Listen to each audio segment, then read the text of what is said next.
All right, so today I'm going to be talking about JavaScript and how it's different from other languages that you might be used to, like PHP. So in the last lecture, on Monday, we talked a bit about what's similar, what's familiar between JavaScript and PHP or Python or Ruby or C or other languages that you're already familiar with.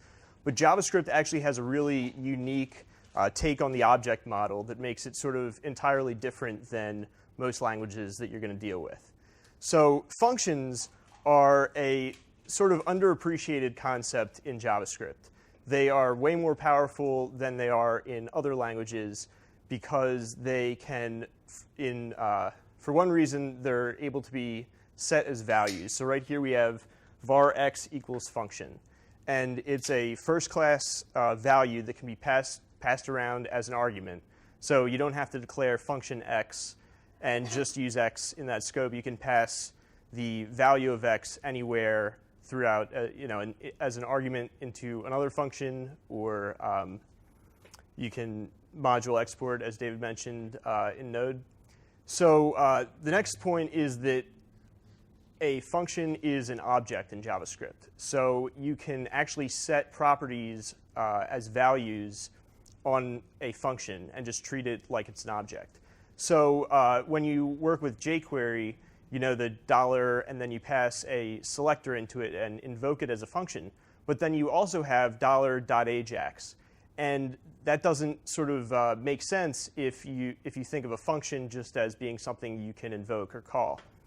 But JavaScript allows you to set properties on functions as static properties with just x.someprop, as I pointed out there. The next point, which we're going to go into a little more in depth, is the fact that functions can be treated as classes in JavaScript. So there is the concept of this new operator, which creates a new instance of the function, along with a sort of like class-like body, which comes along with it. And we're going to go into it a little more. It's called the prototype. And it's what makes JavaScript very unique compared to other languages, which are class-based. JavaScript is prototype-based. And then just at the bottom there, function can just be called plainly as we're used to, so that's nothing new.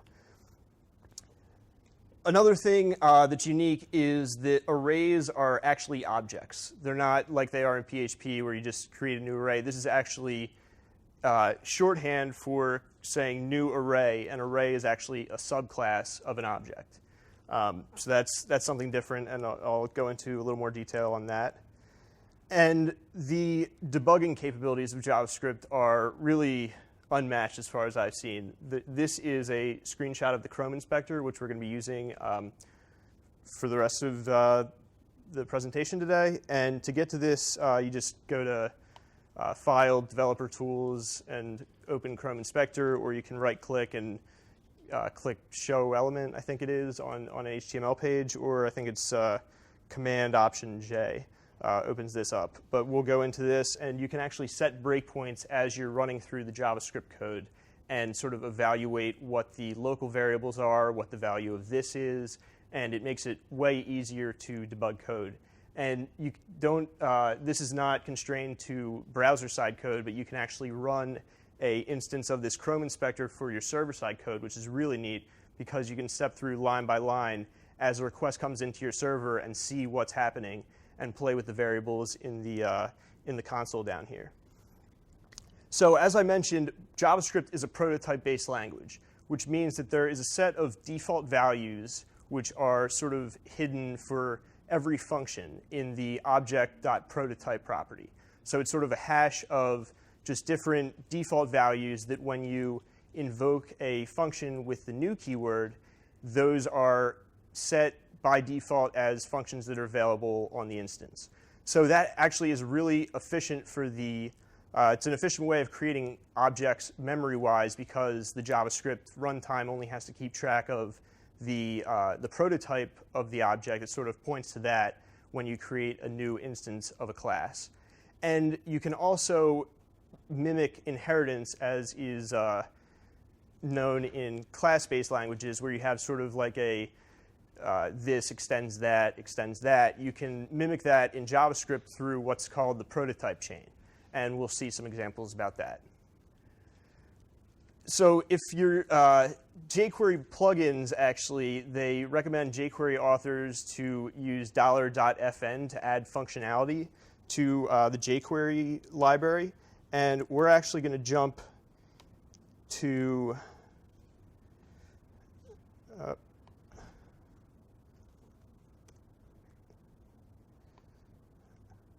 so on this page, we have the dollar. I included jQuery. And if you do $. In the console, which I mentioned bringing up through Command-Shift-J, or just going to View, Developer Tools, and going to the Sources tab. Do you mind Command-plussing a couple times? Oh, sure.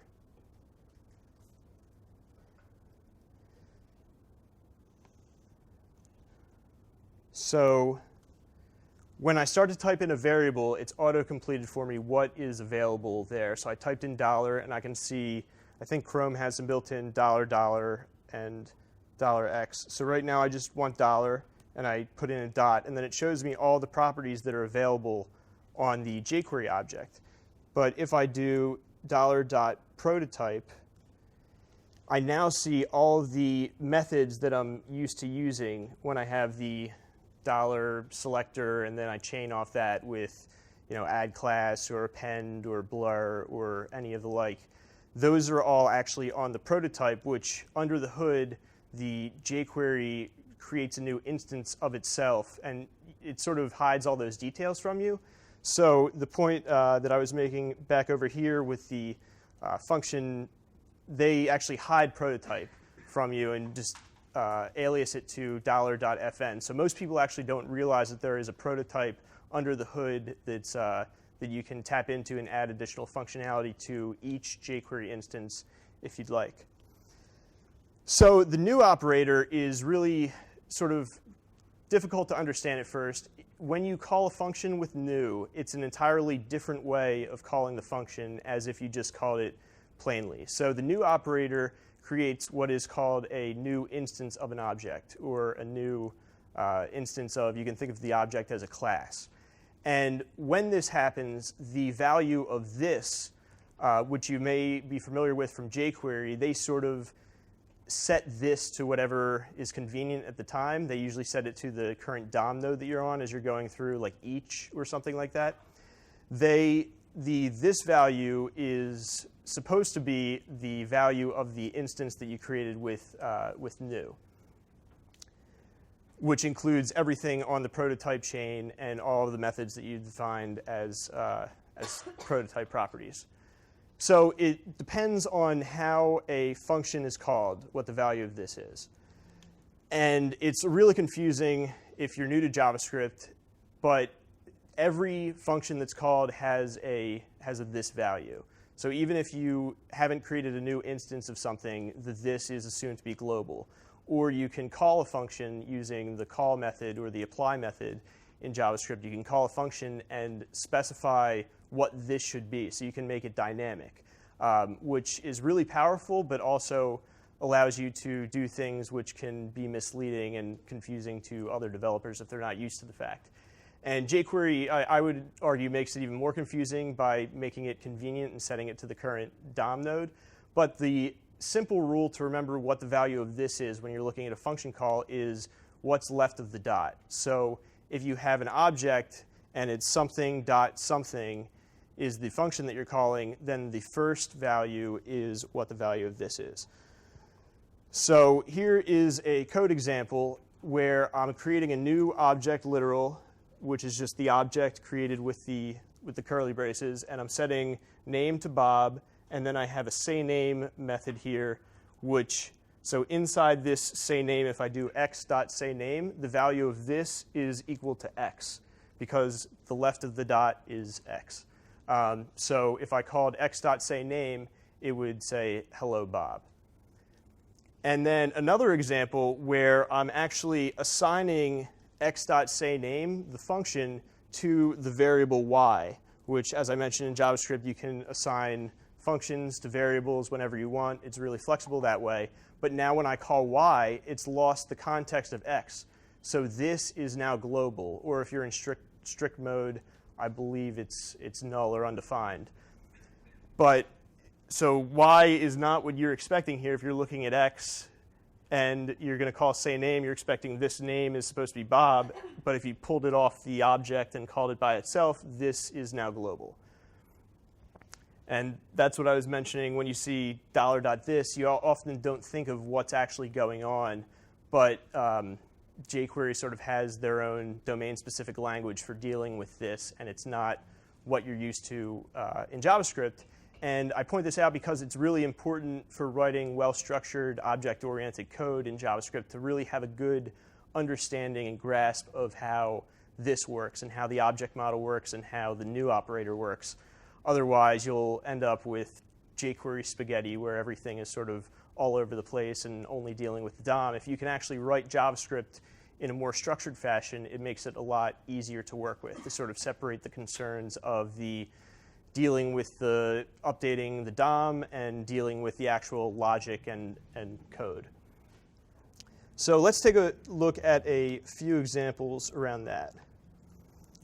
So I have some examples here. So this is just a simple example of using a JavaScript object and adding a few functions to it and then creating sort of like a miniature application. So it's very simple, actually. The only thing that it does is, at first, it prompts for your name. So I'll say Tim. And then you can change your name to Bob. And that's all this application does. But what I'd like to point out is how it does it. So I have this name generator object, which has a start method, which asks the user for their name by just calling this ask for name, which down here, it does the prompt. If name was not assigned, then it asks for it again by calling this ask for name. And then once it gets the name, it calls this update name. So this then sets the user's name in the h1 tag. And if the name's not set, it throws an error. Could you zoom in on the text? Oh, sure. So it sets the user's name in the h1 tag by calling setDisplayName, which sets the HTML in the JS name container. And I'm prefixing all of my HTML with JS selectors just because it's a good habit to get into, just to make it not so confusing when you are using selectors like IDs or classes for both style and for logic in your JavaScript front-end applications. Because if you have different groups of people working on the code base and you have a selector there that the designer decides to change because it doesn't look great, so they want to put in a new class and take out yours, and you're relying on it for JavaScript purposes, then your code breaks. It's good to prefix and sort of like namespace almost the JavaScript-related classes or attributes with a prefix of JS. So this is pretty simple, and you can see in all these cases I'm calling return this at the end. So this is a good habit to get into to give it a valid return value. And ask for name I'm not, because that makes sense that you would get a name back. But what that allows you to do then, if you return this update name, it's returning the value of setDisplayName, which is returning the value of this. And that allows you to sort of chain, as you're used to in jQuery, by returning the value of this each time. This refers to the current object. So you could call this.askForName.setDisplayName, and it would keep the value of this and allow you to have a nice chain there. And then in this second example,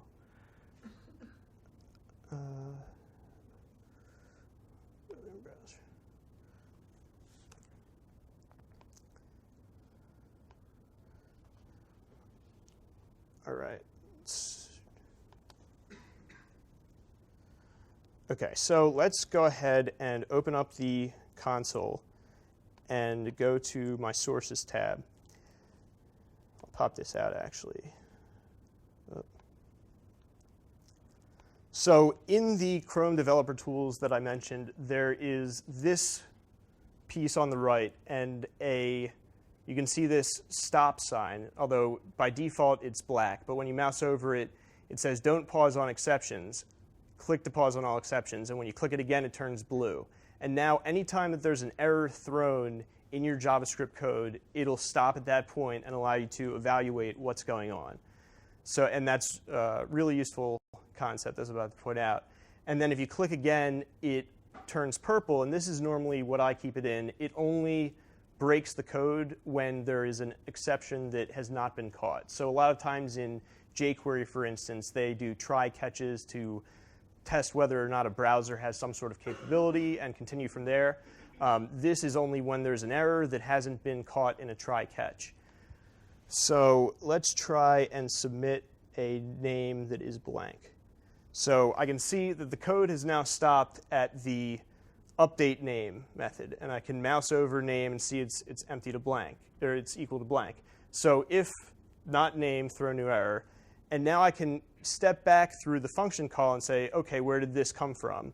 And see what the value of client is. So it has ask for name method, set display name, start update name. And this is just a really useful way. You can see you have all the variables that are available in that scope, as well as the closure variable, so anything that's closed over by this function. And so I can see that what the value of client is and what the value of this is. So this, because we're in jQuery, is equal to the current DOM element. But it's really useful for debugging code to break on errors like this. Another feature of the Chrome inspector is that at any point you can click on the different lines in the row, and it'll break at the places where you have set breakpoints, they're referred to as. So if I click, the line turns blue. So let me continue the execution here. OK, that broke. Now let's set name to Alice and hit submit. So now I can see even before it got to the point of updating everything, it's now stopped right here. So I can see that this name is Alice. And then I can continue. Let me reload the page. All right, so now that it's starting at start again, it has stopped at this line, and I can see that name is currently undefined. Ask for name is which function it is. So that's also often useful if you have functions that are coming from different files or different places in the code. You can see where it is and then jump to that. It'll highlight it. So good to get in the habit of using debugging tools that aren't just console.log. OK. So let's take a look at a second example, which makes more use of prototypes, as I had alluded to. So in this example, we're creating a new function called CS. And this is capitalized. So the convention standard in JavaScript is if a function is supposed to be used as a constructor as opposed to just a normal function, you capitalize it. So I have capital CS, and this takes a variable course ID and course title, which I set to this course ID, this course title in the constructor. And then I also set students and lectures as empty arrays. So the reason that OK, so the prototype properties are then defined down here with, so template is just a simple underscore template.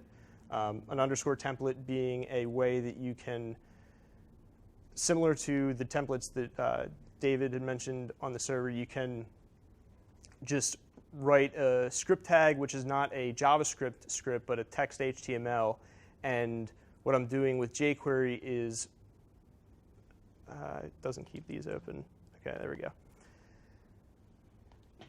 With jQuery, it's getting the HTML value of that template and then running through the underscore utility libraries template engine. So the documentation for that is down here under utility template. But basically, you can read a little bit more about it, but it evaluates this string and turns it into a function, which we can then pass data into and call dynamically.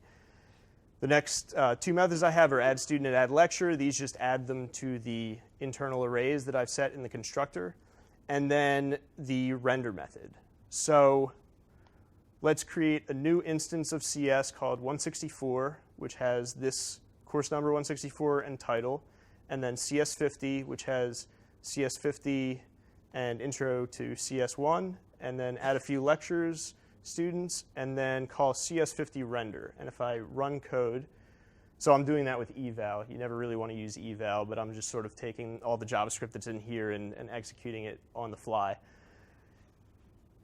It renders into this template these new instances of the CS class, which have the properties. So we've gone through and done add lecture and add student to each.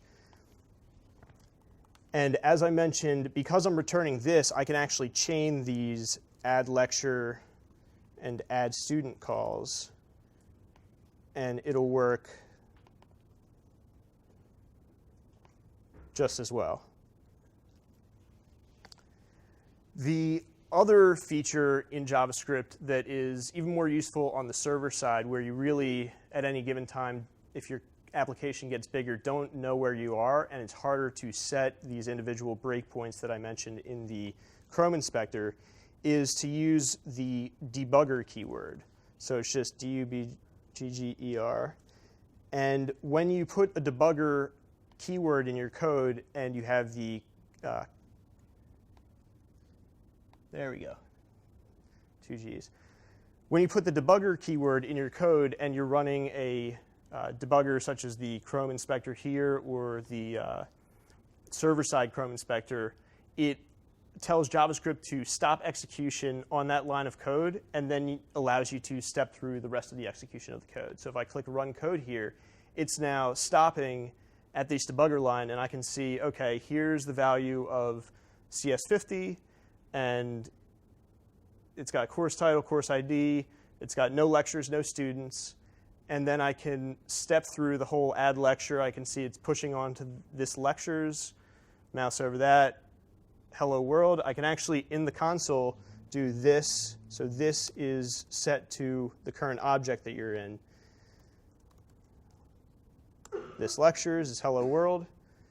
And keep stepping through as much as I want. If I don't want to step into a function call, because I know what that's going to do going into add lecture, there's this button right here which says step over the next function call.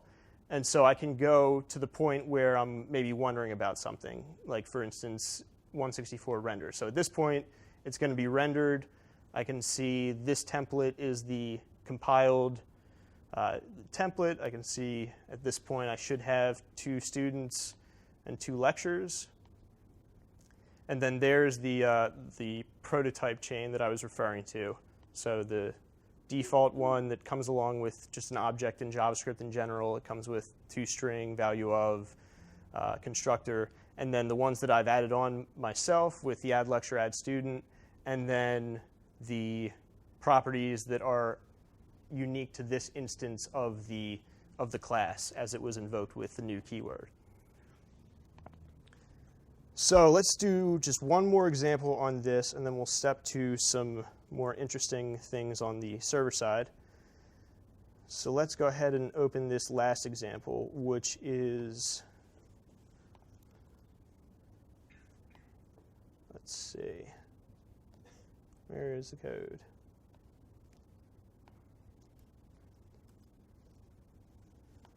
Oh, I don't know where this went.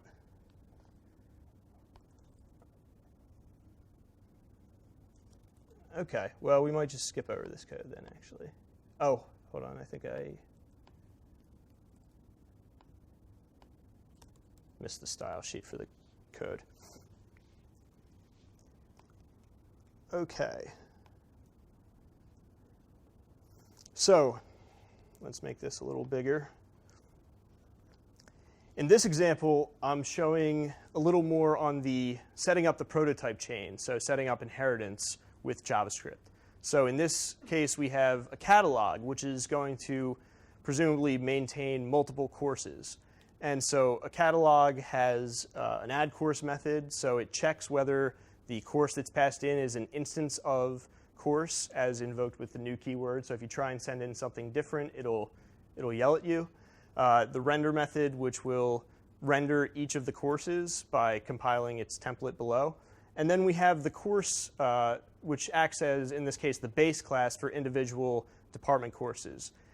And instead of setting each of the course.prototype.method or property, I'm using the extend helper in the underscore library to sort of call extend this prototype with all of these properties, which is useful, a little easier to read.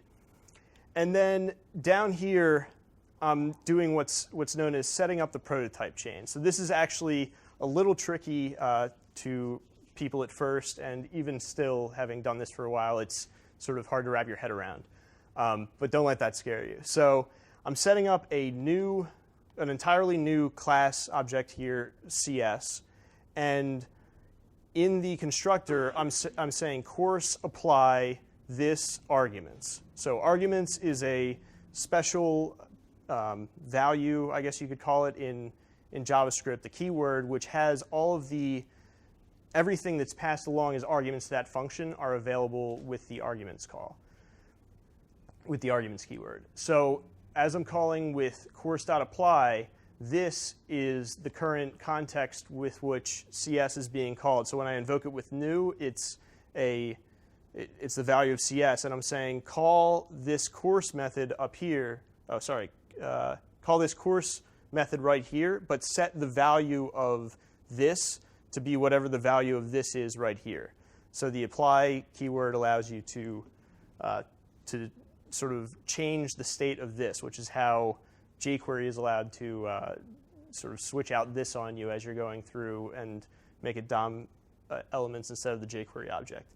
So now I'm going to set a temporary function which will grab the prototype off the course and sort of set it to its prototype, and then set the prototype on the CS function object to a new instance of that. So basically I'm saying, instead, if I down here did cs.prototype equals new course, then it would be calling everything in this constructor function, which I wouldn't necessarily want it to. So all I'm doing is sort of creating almost like a surrogate function which will have the course's prototype on it and sort of mimic the prototype, the course, but without doing everything in the constructor, and set that to the prototype.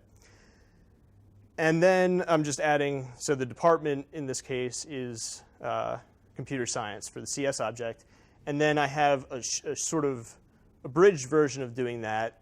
It doesn't work in IE9, so that's why I wanted to show sort of what this is doing under the hood. But you can set it up in the same way, where econ equals function course apply this arguments, and then say econ.prototype equals object.create course.prototype. So it creates a new object which is just the prototype for the course, and then set the department there. So now let's just go set a debugger here and click run.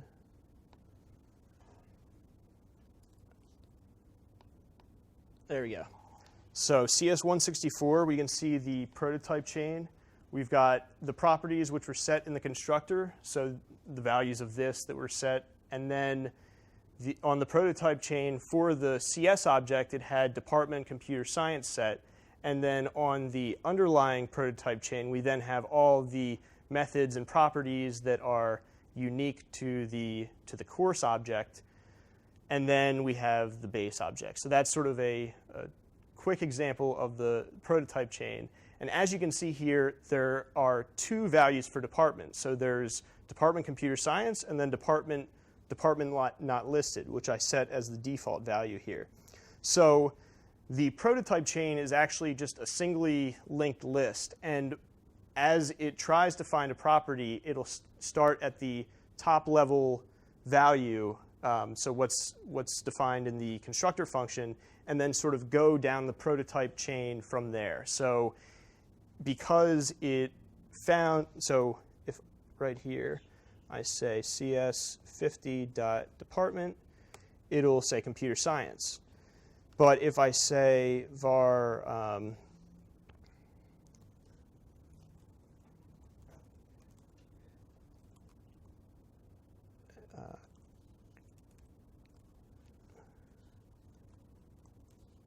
but if I say humanities equals new course, and then I say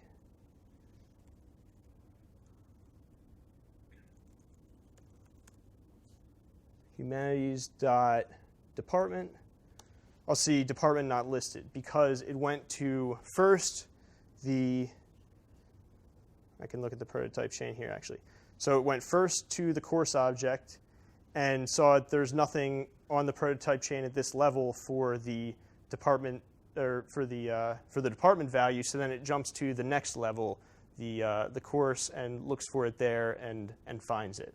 So it just sort of like goes down from the top down, and that's sort of something that's unique about JavaScript is that you can change any of these values at any given time. So in the constructor or in a individual method on the object, if I want to set this department to something new, or if I even want to set any of these functions that already exist to something new, I'm free to do that. So right now I have cs50.addLecture. Looks like that. And if I want to set it to cs50addLecture just equals to blank function,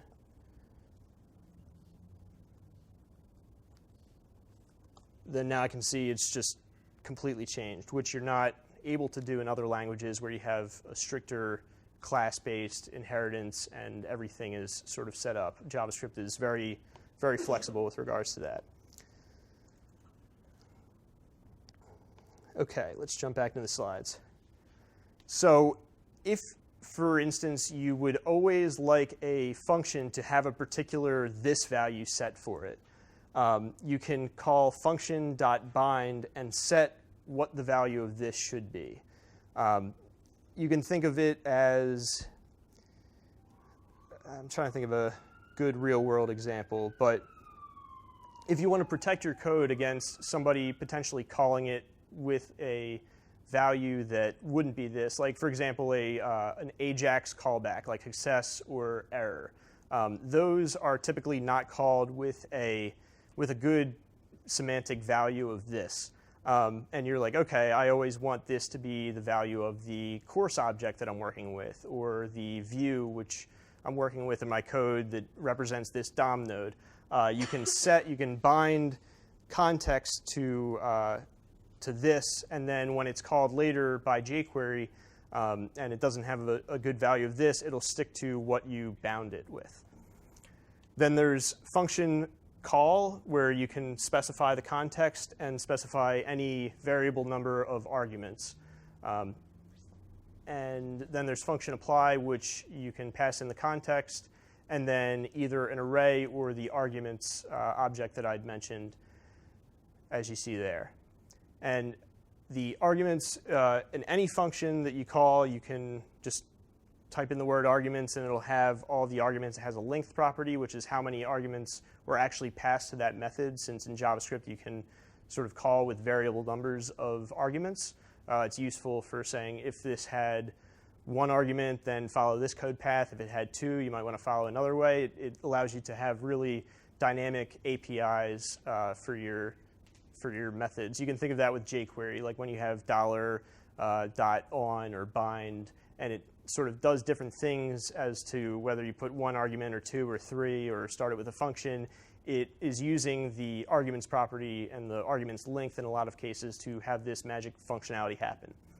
The things you can't do with arguments is use it just by default as an array. So you can't say arguments 3 and set it to something as you could using the array assignment. You can use a lot of the underscore methods for either collections or for working with arrays. You can pass in arguments, and it'll realize that it's an arguments object and sort of take care of that for you. But if you want to use the arguments that are passed to a function as an array, you can use underscore.toArray, one of the number of utility functions that are built into underscore.